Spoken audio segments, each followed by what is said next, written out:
दिल्ली की, जहां पर बुराड़ी में 11 लोगों की संदिग्ध मौत के मामले में भाटिया परिवार के 25 से ज्यादा रजिस्टर क्राइम ब्रांच के हाथ लगे हैं।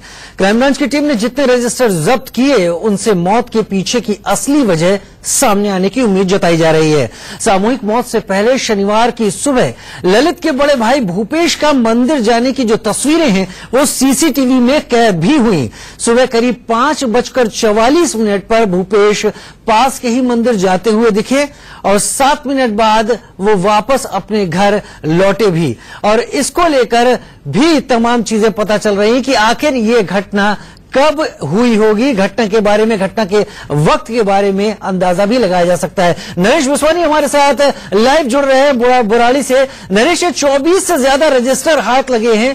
किसी भी तरह के शक, किसी भी तरह के दूसरे हाथ की गुंजाइश को पुलिस खत्म कर देना चाहती है। फिलहाल पुलिस सूत्रों से आपको क्या पता चल पा रहा है? किस निष्कर्ष पर पहुंचती दिख रही है क्राइम ब्रांच की टीम? राजीव, देखिए, अभी किसी निष्कर्ष पर पुलिस पहुंची नहीं है। जो रजिस्टर बरामद हुए हैं उनमें जो लैंग्वेज लिखी हुई है उसको पुलिस डिकोड करने की कोशिश कर रही है।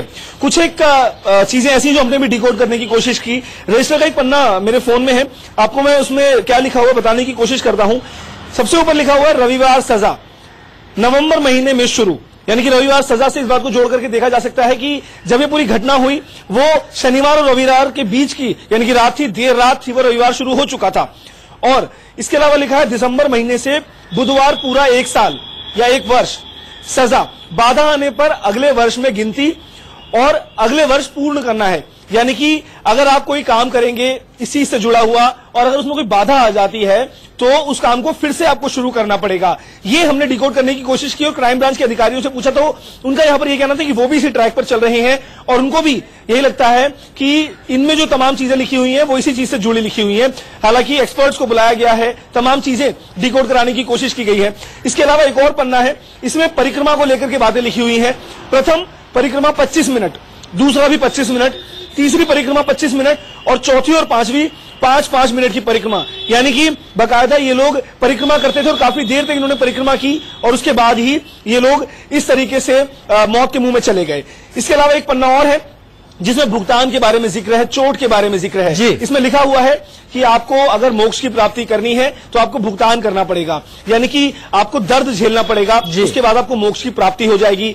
इसके बाद लिखा हुआ है कि अगर आपको चोट लगी है आपके पैर में और उसके बाद आपको जबरन कोई खींच करके ले जाता है तो उस दर्द को आपको महसूस करना पड़ेगा, उस दर्द को आपको बर्दाश्त करना पड़ेगा और तभी आपको मोक्ष की प्राप्ति होगी। यानी कि जिन लोगों ने फांसी लगाई उनको ये बताने की कोशिश की गई कि आपको दर्द जरूर होगा लेकिन उस दर्द के बाद आपको मोक्ष की प्राप्ति होगी। कुछ ऐसा लगता है नरेश इस पूरे मामले में जो भी आप बता पा रहे हैं, जो पुलिस के हाथ लग रहा है कि एक घर में एक पूरा मनोरोगियों का परिवार रह रहा था और उनको इलाज की जरूरत थी लेकिन वो इलाज उनको समय पर नहीं मिला और इस तरह की घटना घटती चली गई। लगातार अपने मन मुताबिक फैसले लिए जाते रहे। बहुत शुक्रिया इस तमाम जानकारी के लिए नरेश।